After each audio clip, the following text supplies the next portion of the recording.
Today, Donald Trump spoke by phone with Russian dictator Vladimir Putin for roughly an hour.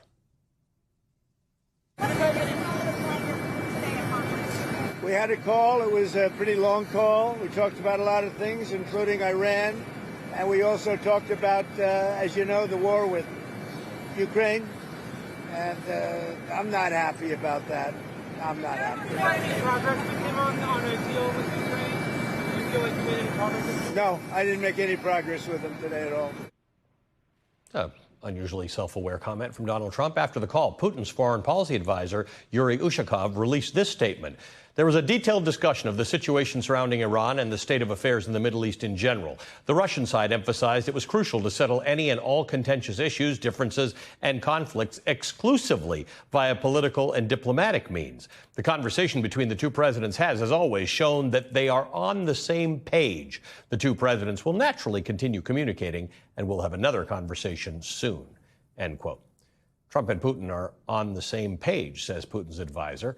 Axios reports Ushakov also told reporters Trump stressed during the call that he wants to end the war between Russia and Ukraine swiftly.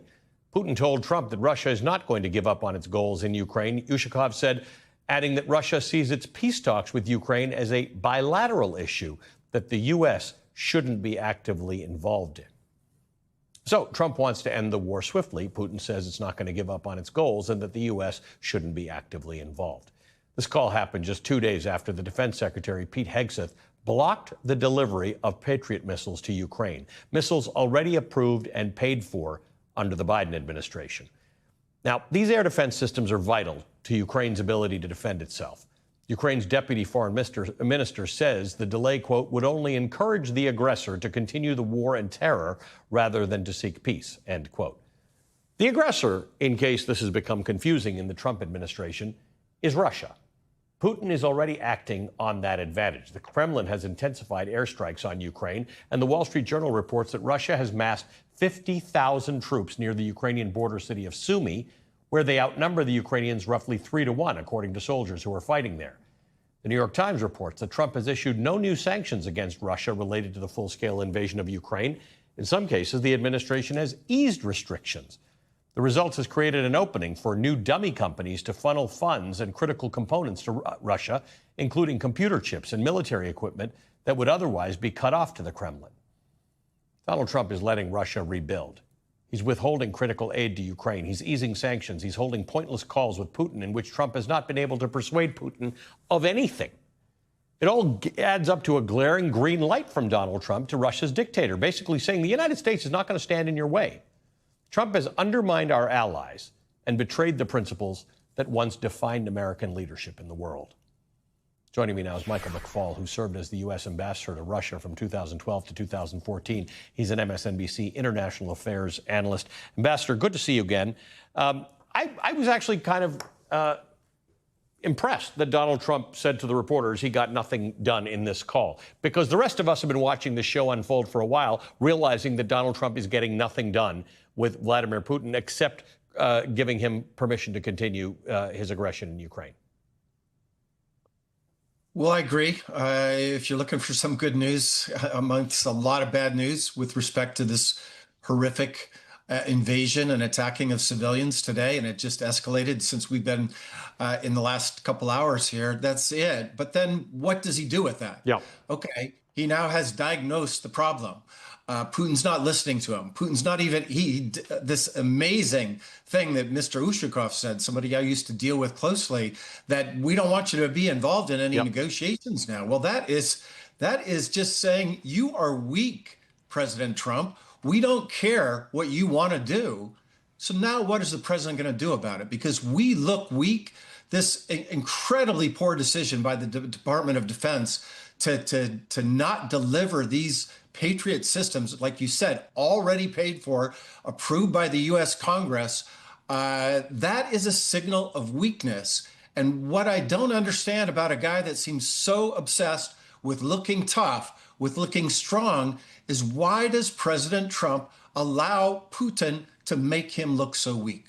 You know, in my tours in Ukraine, we would see interceptions of Russian missiles coming in, and the intercepting anti-missile, the interceptions. It's one of the few reasons why Russia doesn't have air control over Ukraine. And it's really important because if that were to not be the case, it would be very hard for the Ukrainians to continue to mount a legitimate defense. You're exactly right. And this is the one weapon system, the Patriots, that's what we're talking about, and the interceptors that are depleted now. It's the one system that they need us, the United States, to have. They've done a lot of creative things, as you know, with drones, making all kinds of weapons productions, buying weapons now, getting weapons from the Europeans. The Europeans now provide, in the aggregate, more military assistance to Ukraine than we do. But when we're talking about missile defenses, and particularly the Patriot system, that's what they need us for. And that's what, tragically, the Trump administration, with no explanation, by the way,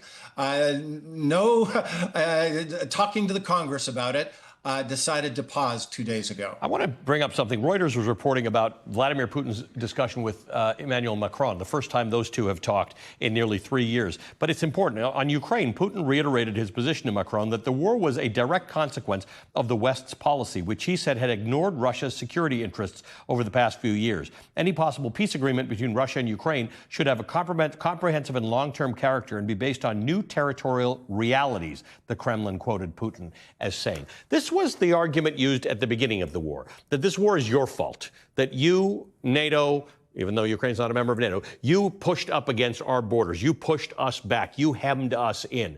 Vladimir Putin is stuck on that, is never going to be unstuck on that. Tragically, that's right. And let's just be crystal clear. There was no threat to Russia when Putin decided to invade Ukraine. No threat, absolutely. No NATO country has ever attacked the Soviet Union or Russia.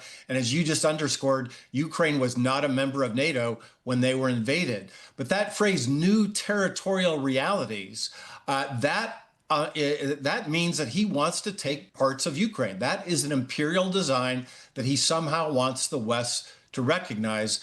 And I know that President Macron will never do that. I hope President Trump also will never do that. Ambassador, good to see you as always. Thank you for being with us. The former United States Ambassador to Russia, Michael McFaul.